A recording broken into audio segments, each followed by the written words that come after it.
So, good morning. We're going to get started. Thank you so much for your patience and for joining us today. Welcome to our session, Building a Female-Led Cannabis Beverage Brand. My name is Amor Montes de Oca. I am the Executive Director of Illinois Women in Cannabis. IWC is a nonprofit that seeks to serve, support, and advance women within Illinois cannabis, the Illinois cannabis industry. As the industry continues to mature, we are using networking, education, and mentorship to facilitate opportunities for women who are exploring, connected to, and/or employed in the regulated cannabis industry. We are a vibrant community of women with diverse backgrounds, entrepreneurial spirits, and innovative ideas. Our guest speakers today will share their insight and perspective in beverage innovation. Their experience in the sector will help us walk away with practical strategies to consider before taking a leap into this sector. Before we get started, I'd like to take a moment to thank the Cannabis Drinks Expo for their continued support of IWC, and especially also thanks to Cindy Casador, chairwoman of our Marketing and Communications Committee, for her leadership and dedication. Thank you. All right. Thank you so much. To get us started, I will ask our panelists to introduce themselves, please. Wendy? Good morning, everyone. Thanks for being here. Wendy Berger. I'm on the board of directors of Green Thumb Industries and a very happy investor. I love it. Also, full disclosure, investor in Cann and 7 other female-founded and led cannabis brands. So, Bravo. thank you. Thank you, Wendy. Spend a significant amount of my time mentoring and advising women and doing whatever I can to help encourage women to develop as leaders and to raise money in this space. So delighted to be here. Thank you. Thank you, Wendy. Hi, everyone. Thrilled to be here. I know we're standing between you and lunch and the expo, so we will make this fun and interactive. I'm Lisa Hurwitz. I am the president of Happy, so if any of you saw that camper, it's a little hard to miss outside. That is us. We are a microdose beverage, first launched in Michigan, soon to launch in Maine. We've got some samples up here. They are THC-free, so we will not be spending the whole panel getting stoned, although that might make it a little more fun. And prior to co-founding Happy with my partner Joe Reynolds, I was the chief marketing officer of Grassroots Cannabis, which was purchased by Curaleaf about 2 years ago. And I have a long background in consumer packaged goods before that. So great to be here. Thanks, Lisa and Wendy. I'm Megan Anderson. Great to see everyone here today. This is super exciting for me. I'm the director of wholesale at Highway Horticulture. We're a Michigan-based, vertically integrated cannabis company, but our specific focus is on the production side. So we have a beautiful 24,000 square foot manufacturing facility based in Marshall, Michigan. I came here from the alcohol beverage space, particularly on the craft beer side. I spent a significant amount of my career with the Boston Beer Company, and I think they're here speaking today, which is awesome. After that, I got into the hops industry, super excited to be here and help drive quality and sustainable growth on the distribution side of beverages, particularly with female-led brands, of course, quite an interest for us. So thank you for having me today. Thank you for joining us. Thank you so much. All right, well, let's get started. Wendy, please share with us how the three of you connected and how the three of you came to be a team.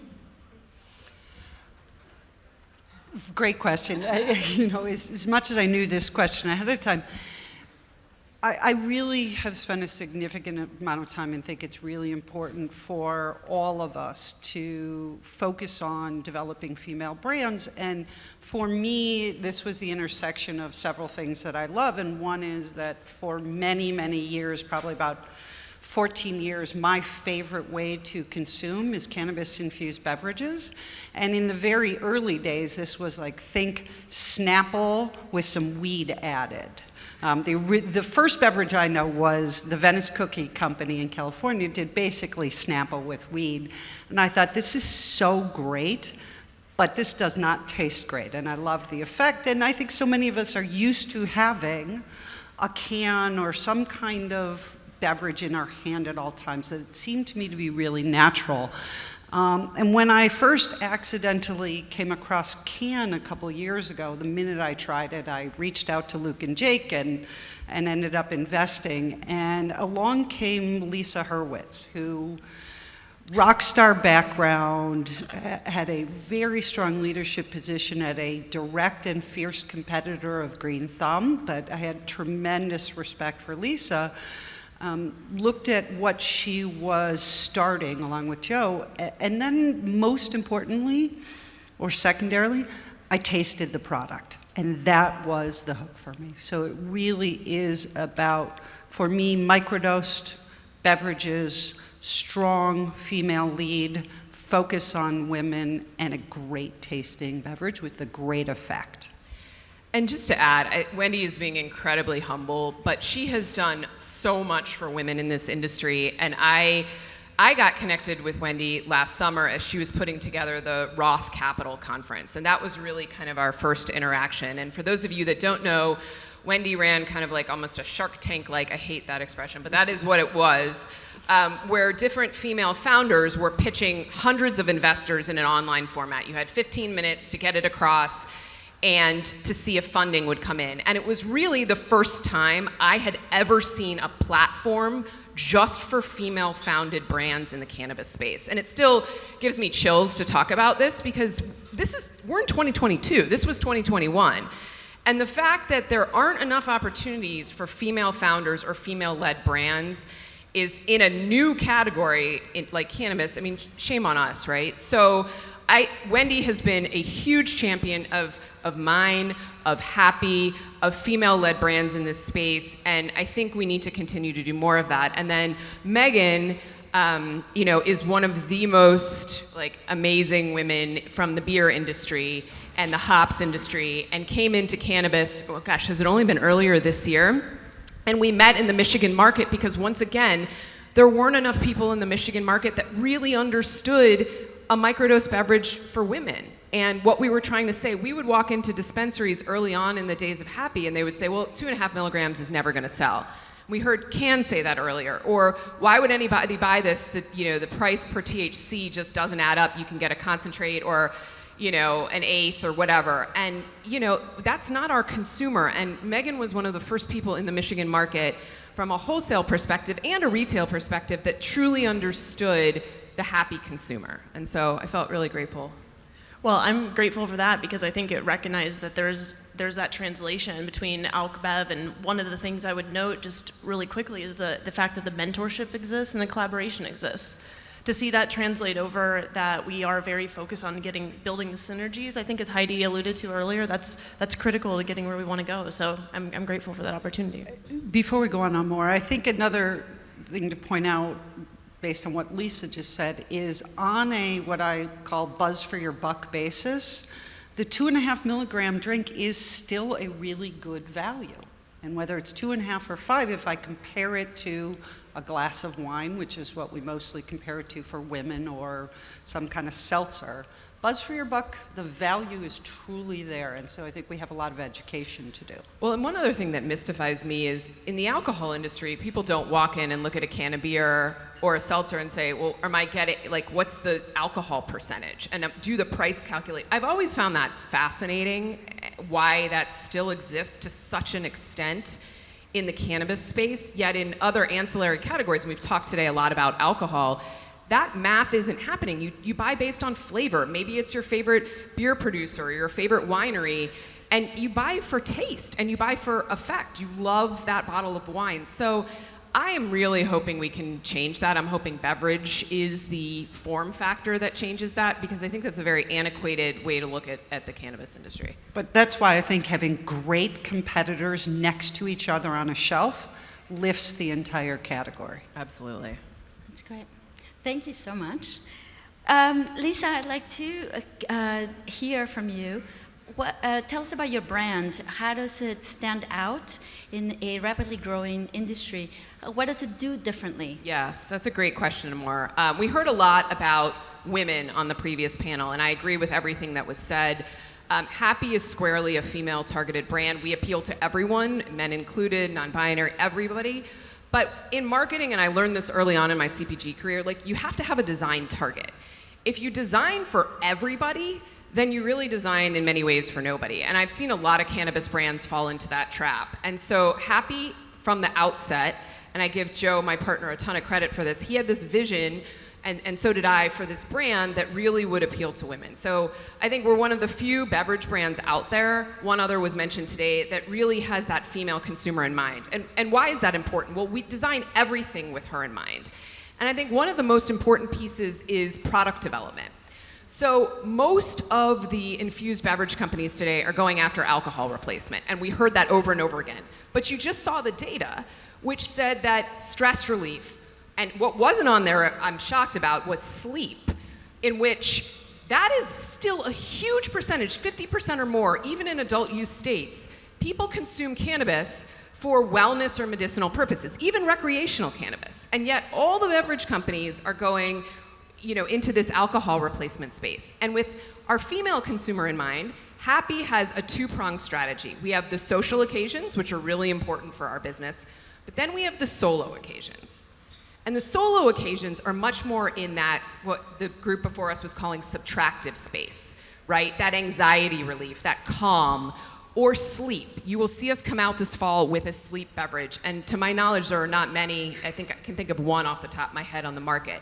And we're not only just naming it something, we're actually formulating it for that effect. So I think it's really important. We're up here drinking Happy Glow. We're sampling it outside. This is for stress relief, right? In blood orange ginger. And it not only has THC and CBD, which you're going to see in most drinks, but it has CBG, which is almost never used in beverage, and CBN, and lion's mane mushroom.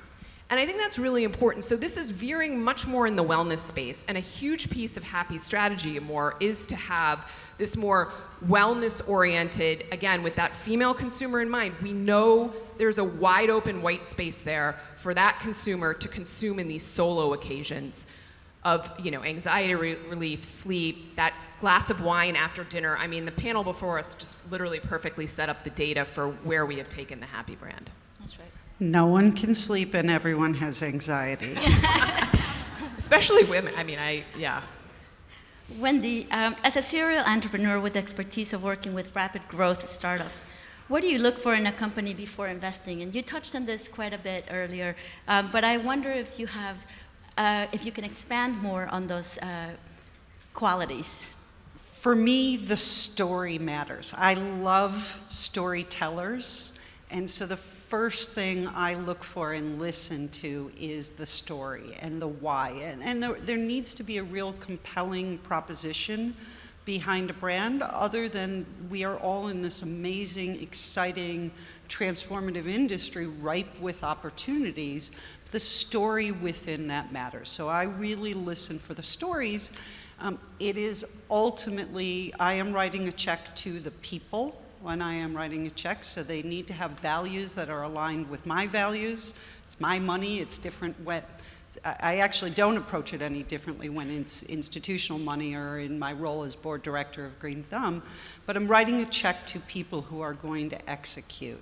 And then third, and of only slightly lesser importance, are the numbers. I really don't want to see another deck where someone goes from 0 to $1 million to $3 million to $30 million. It's not realistic. And while dreaming big is great, and you can have those dreams for yourselves, you need to chart a course for investors that we can believe in and help you to achieve. Because I think that your investors can be your number one champions. They're an extension of your team. And so getting them to truly believe that you can execute, not just be kind of the one-off unicorn. And I remember really early in my looking at female-founded businesses, somebody was developing a product for women, which they think is wonderful. It's a very different form factor, not a drink. And they came to me and said this, something that will at best ever be 1% of cannabis sales was going to have $1 billion valuation. Unicorns are wonderful and mythical and magical, but they rarely exist. So it is ultimately it comes back to storytelling, which is the most important for me. Thank you. I'd like to stay with you though and ask, a lot of the work that we do at Illinois Women in Cannabis is aimed at providing the tools and the know-how to help people find an entry into the industry. What advice do you have for women who are starting up companies? As you know, some licenses were given out recently, so we have Illinois Craft Grow and Infuser startups that are here today, and I'd love to hear what advice you have for them. So finally, yay, the licenses have been issued and are in the process of issuing. Yes. So kudos to everybody who has been so incredibly patient. This has been brutal, and you've burned a lot of time and capital in the process. And when Dina Rollman and I founded Illinois Women in Cannabis in 2014, our goal was to spotlight this tremendous opportunity in the industry in an industry where we really believed that compassion matters and where there should be no glass or grass ceiling. We were wrong. Ultimately, access to capital has become the gating factor in the cannabis industry and starting up any kind of cannabis business. My number one advice for people is to show up everywhere. Meet everyone you can, have conversations, ask everyone you know. Everyone is in capital raise mode, but also be in relationship raising mode, right? Partners are critically important. Show up everywhere. Prior to the pandemic, we had one of our Illinois Women in Cannabis events, and I'm so proud of where this organization has come. And I walked in the room, and there were 500 people in the room, and it was probably 55% women, 45% men. Illinois Women in Cannabis has supported everyone in this industry. Show up everywhere. Meet everyone you can. Tell your story over and over again. This industry is very much about relationship building. Thank you.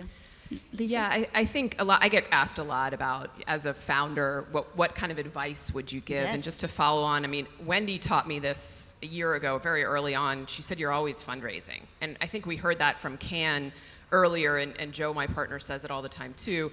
Even if you're not in the middle of a seed round, or even if you're not in the middle of a Series A, or whatever part of your process, you are fundraising, and that goes along with what Wendy just said about relationships. If someone is there and really interested in your brand or product, and they are offering to give you money, take it. Don't wait. Don't wait till you're in the middle of a fundraise. Don't wait till you have all the paperwork together. Take the money, build that relationship, because especially in cannabis, the fluctuations are incredible. I've been in the industry now for about 4 years, almost exactly, and I've seen the market go up and down and up and down, and the MSO, the public markets, the stocks, and capital dries up very quickly, and there are not new places to go get capital very often. So I would say always be in fundraising mode. It's really critical for your business, and it's really critical as a founder.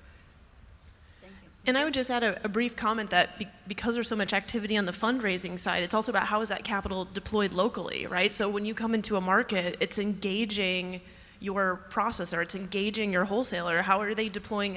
Where's that working capital translating to? Where is that marketing capital? Does that translate to execution and implementation?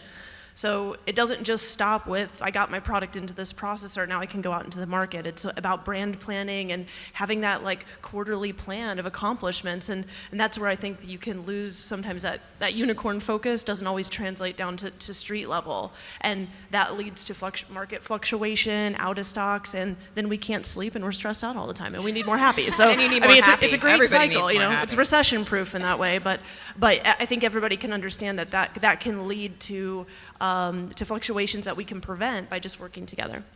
I love it. Megan, from the wholesale side, what new trends are you seeing in cannabis beverage and what are you looking for in the future in this category? I'm going to follow Wendy's advice and not stand up here and sell $1 billion story to people because we're not there yet. And I'd like to specifically thank Kelly Bernaza Hall from Hoodie, who I had a great conversation with last week, and she just this is how I believe great female partnerships work. Sent me just this amazing deck that she put together on her own time that allowed me to speak to some of these trends today, just to help me out. So I appreciate that, and I appreciate the team at Hoodie, as well as the team at Cambium. If you guys are in the room, yes. hops friends, and also Michigan-based. So these are where a lot of these trends were informed from, because the reality of it is less than 1% of the total distribution points right now in Michigan are even dedicated to beverage. And so we're super limited in that availability, to Lisa's point. I mean, no one can speak better to it than the people that are investing in the brands and running the companies, because they're coming to us at the wholesale level and saying, we need help getting into these stores, and how do we create sticky distribution points, and as everyone saw in Heidi's talk, I mean, there's tons of fragmentation in that process. The reality is less than 1% of the total distribution points are dedicated right now to cannabis beverages. If you look at in Michigan, for example, I mean, there's 15% of growth of total distribution, but 61%, is still in powder form. So that RTD space still has like a ton of opportunity to grow. You can look into Illinois, and of all the offerings, if a store might have 18 offerings in SKUs for beverage, still only 2 of those offerings are RTDs, right? Can and PTS, I believe. PTS, yeah. So, and PTS having, even a lion's share, I believe 97% of total distribution points, which I thought was really amazing. And we're not there yet in Michigan, so we're still very nascent, and a lot of that has to do at the processing level, being able to get quality products. I think Can alluded to this earlier, so it ties together beautifully, but having development of products that are stable, consistent on the shelf, so that using that Whole Foods analogy, I see that translate directly to what Lisa's team is doing in Michigan, and that is developing unique form factors. So in some of the new formulations that I've heard about are very exciting. I can't wait for you to tell people about them, because it goes beyond the need to just make a THC infused beverage, and sort of marrying mood management and other unique ingredients.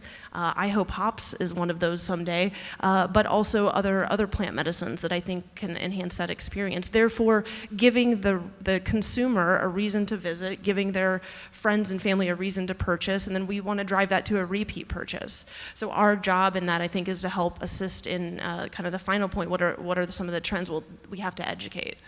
So I see education becoming a popular trend in brand planning sessions, and my background at Boston Beer actually led beer education for the United States for Sam Adams in the field level. We trained 7,500 retailers in 2 years in craft beer. I mean, that was only in 2016.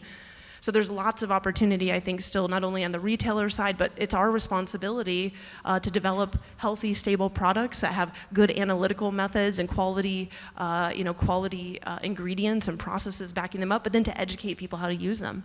And that's how we'll grow the category together.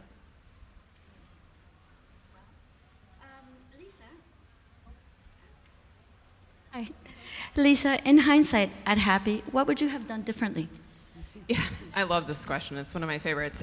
There's a lot of different things. I think the first one I would say, and I've got 2 for you today, Amor, is I would have varied the THC percentage right from the start. And we went into Michigan with a 2.5 milligram. Michigan's a high THC market.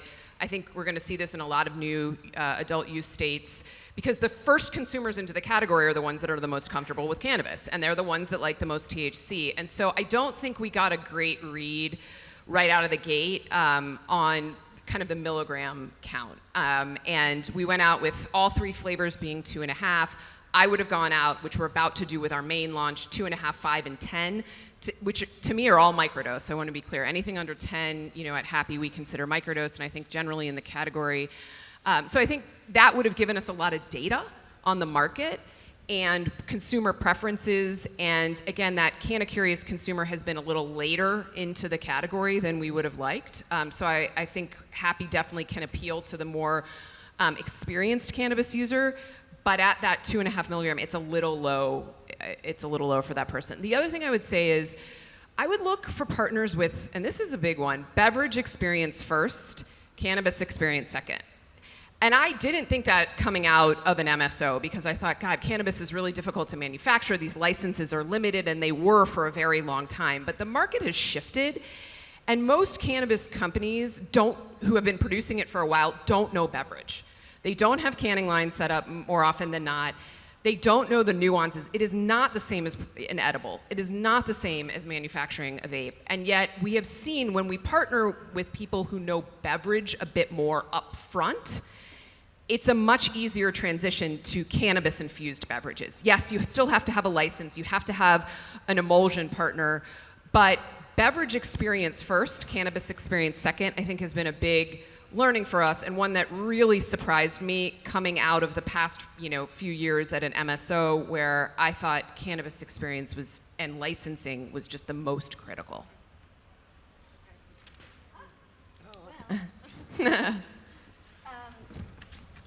Wendy, with only 2% of venture capital invested in women, what advice would you give to women starting companies today?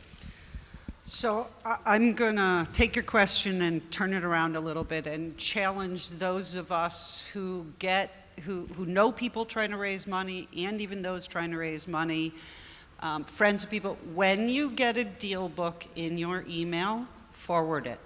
When you hear about someone who is trying to raise money, spread the word.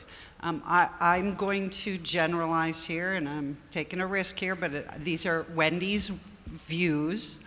I think in general, women don't share deal books the same way that men do. So men will get a deal book in their email and they'll forward it to a bunch of their friends and say, hey, I'm contemplating investing in this, let me introduce you to these people.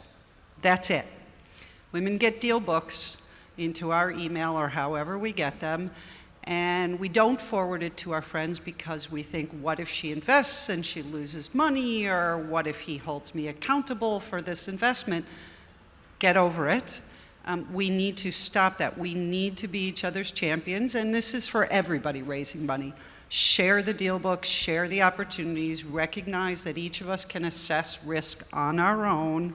We're all big people, we're qualified to make these decisions, but help each other, and that's within this category. And again, this is competitors too. The competitors in this space, we're all here because we believe in supporting each other, and the only way to lift this category is to have really good products next to each other and lifting it, and education and everyone talking. And that's the same way for raising money. Women control, depending on whose data you read, 49 or 51% of the wealth in the United States. We are not writing checks at the same rate our male peers are. And I think that comes down to risk assessment. So I would encourage men and women out there to look at these deals, think about what it means and the opportunity, right? So this isn't about kindness, this is about capitalism. Write the checks, help the companies you're writing the checks, and recognize that, not saying women are smarter or better, recognize that there are real opportunities to make real money in this industry, and this is like a lottery ticket. You can't win the lottery if you don't buy a ticket, right? Start writing the checks. And when we talk about this openly, why are women not getting more funding? There are a lot of reasons. Start to poke holes in the reasons and do something about it, right? I think what you hear from all of us is that there's tremendous opportunity, and so many of us can participate in that opportunity in so many different ways and have a lot of fun along the way. I mean, I am happy and having fun. Yeah. I think one thing you said, Wendy, is also really important. In this industry, your competitors are also your partners. And I came from like traditional consumer packaged goods. I was on the agency side with P&G and worked at Kimberly-Clark. Like, they're enemies, right? You don't partner with, another big CPG company. I don't know if it's ever been done. It doesn't happen very often, right? The cola wars, Coke and Pepsi are at odds all the time. Cannabis is different. Like, it is a high growth category. It's going to be that way for a very long time. And I think we heard Can say, like, lift all boats. And I think that's a really important mindset for anybody starting out. Go to your competitors. Learn from their knowledge. Ask for their help. Go talk to them about their co-packers. Who do they like working with? Who do they not like working with? What have they learned along the way? Is there an opportunity if you're in a not directly competitive beverage segment, and there's a lot of different segments for beverage, for Happy, someone in the high dose segment is different. That's a different consumer than our microdose female consumer. So where are the opportunities for partnership to gain scale, to grow the whole category? Because we're in category growth mode right now. And I think that's a different mindset than just only focusing on growing your own brand. That needs to happen too, and that's first and foremost. But to grow your own brand in infused beverages, you have to grow the category. And to grow the category, you have to partner in some way, shape, or form with some of the competitors out there and live on that Whole Foods shelf next to those competitors. So I think Wendy makes a really important point, and that's very different than I think those of you coming from a lot of other industries.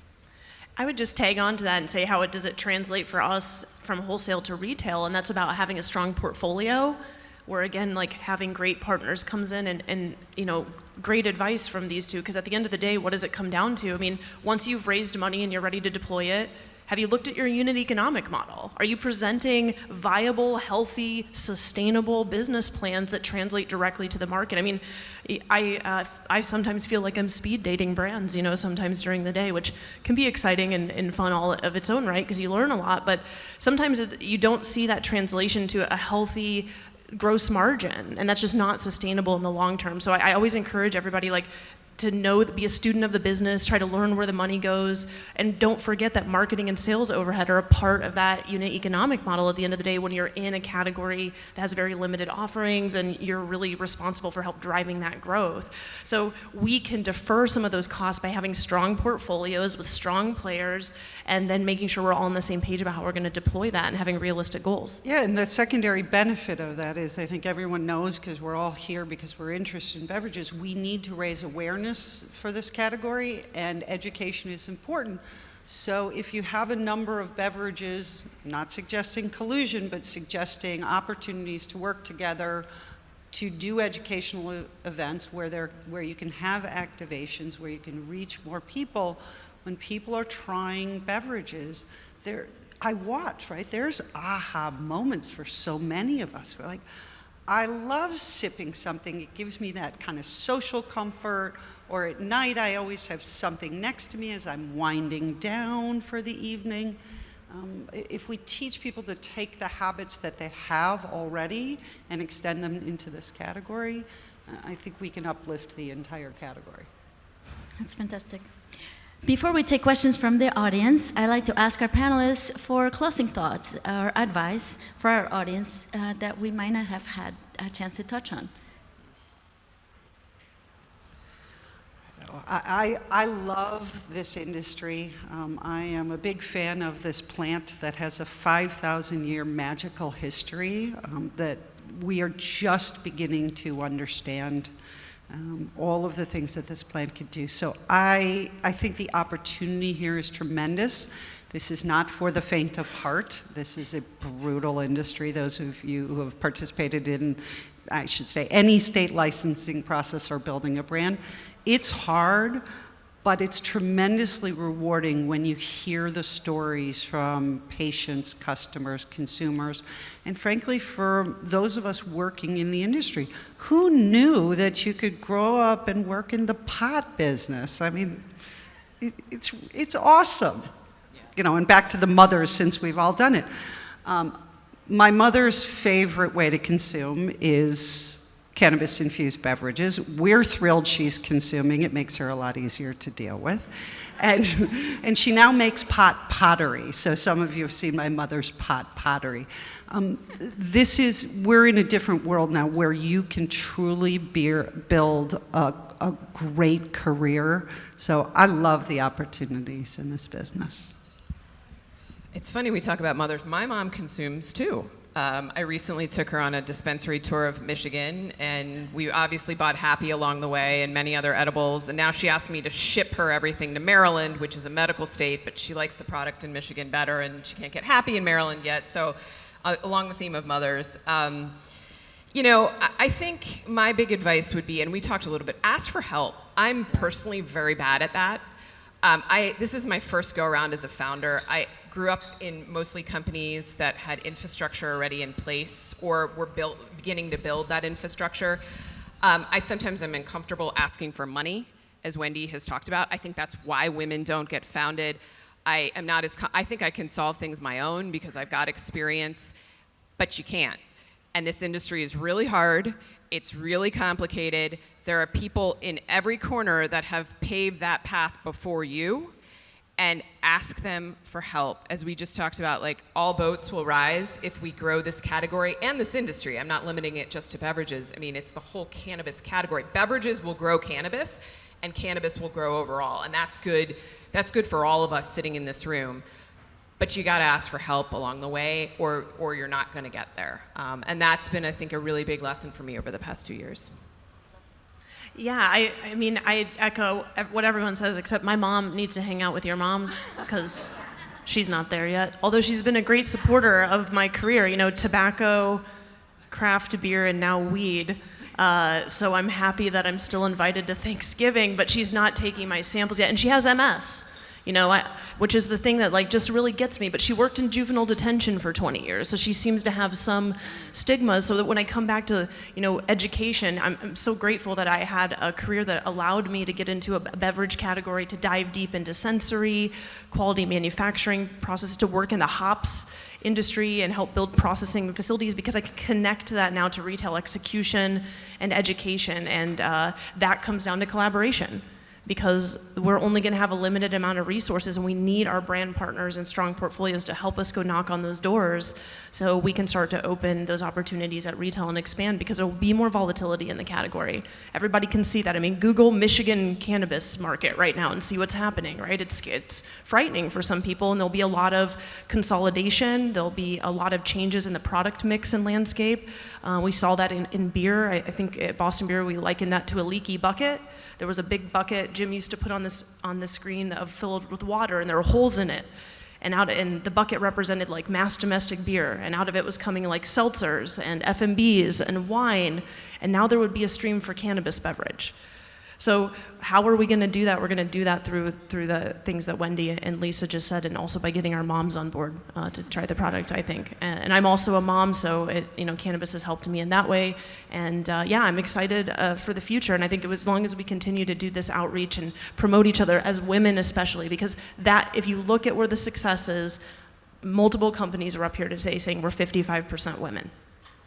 That translates to the development, the innovation, the sensory, and a well-rounded representation, so that we don't struggle by only appealing to one part of the market. So, and thanks, Amor, for this and for hosting the panel. It was, I will say, very well prepared, and that goes to translate to the type of people that are in this industry. Everyone wants to win. It's hard work, and I wish everybody the best of luck and continue to reach out. Cheers. That's amazing. Thanks. Thank you. Thank you to our panelists. Let's take a couple of questions. There's a couple. Here's a microphone. Hi. I was just curious, for the entire panel to kind of comment on a scale from 1 to 10, how important you think rare cannabinoids, ones that are not called CBD or THC, will factor into the success of the category. And Lisa, I'm sure I know kind of where you stand on this. Yeah, I mean, I can go first. I think they're very underutilized and very underleveraged. I mean, we hear a lot, can you formulate something as a one-to-one with CBN? And you're seeing edibles lead that already. You've seen a lot more edible development with minor cannabinoids. I mean, I've been in the industry for 4 years, and we continue to talk about it all the time, and I'm shocked at how few products, particularly beverages, are formulated that way. But I don't think it's just let me be clear, like, not just put it on the can. It's for a desired effect, right? And so I think they're very understudied, CBN, CBG. So we have an amazing partner, and I'm going to give Cambium like an incredible shout out, as they've been an incredible partner for us in Michigan in helping us think through these minor cannabinoids and the development of, really these more functional beverages. I also think if we look at the mainstream market, functional beverages have taken off, not just CBD beverages, but adaptogenic herbs and mushrooms, and that's why we formulated Happy Glow and our next product, which is coming out this fall, with mushroom in it. Because I do think, that's a way to get mainstream consumers in, because they understand that. It's on the shelf of every Whole Foods. In Chicago, it's Foxtrot, it's everywhere. So I'm a big proponent of using all parts of the plant, but for a purpose, if that makes sense. 10. I'd say the same, 10. I mean, these are, the data says unique ingredients and form factors, and I think minor cannabinoids would absolutely count as that, and a massive opportunity to translate that to consumer education, clean label transparency, and the way we just design brands for the beginning, and how we tell that story to the consumer. Hi, so I'm just curious, what are the different tactics and paths that you guys are using to educate women or just consumers as a whole? Yeah, I'm happy to take that, and I'm going to plug the Happy Camper for a second. Getting out of the dispensary, we've heard this a lot today. It's really challenging because women tend to not want to go into dispensaries, right? They're becoming more comfortable, but it's not a comfortable format. So things like delivery, I wish in some of our markets direct to consumer was available because I think that would be a big one. But essentially taking Happy out of the dispensaries and into places that are familiar for her. So we invested in the Happy Camper. It's a cute name and all that, but it's really functional for us in terms of allowing us to sample. We were at the Ann Arbor Art Fair in Michigan. We're going to be at a lot of different festivals and places. I think the other thing I haven't talked about is women talking to other women. And we have an ambassador program that we're in the process of facilitating. And part of that is because in other categories, and again, I grew up in CPG, think about beauty, women want to know what beauty products other women use. And you'll listen to your friends, and you'll listen to your sister, and you'll listen to your mother. And that's true of a lot of consumer packaged goods categories, and we don't do that very much in cannabis. So we are going to be facilitating that kind of women-to-women ambassador type communication. All of this, by the way, is much easier said than done. It's really challenging because at the end of the day, you still have to go into a dispensary to buy Happy, and that makes it, that end of the sale piece really the trickiest part. But the more we can sort of destigmatize it for her and make her feel comfortable outside of the dispensary, the better. That answers your question.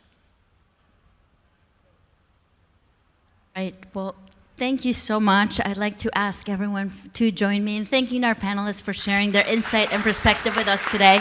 Thank you so much.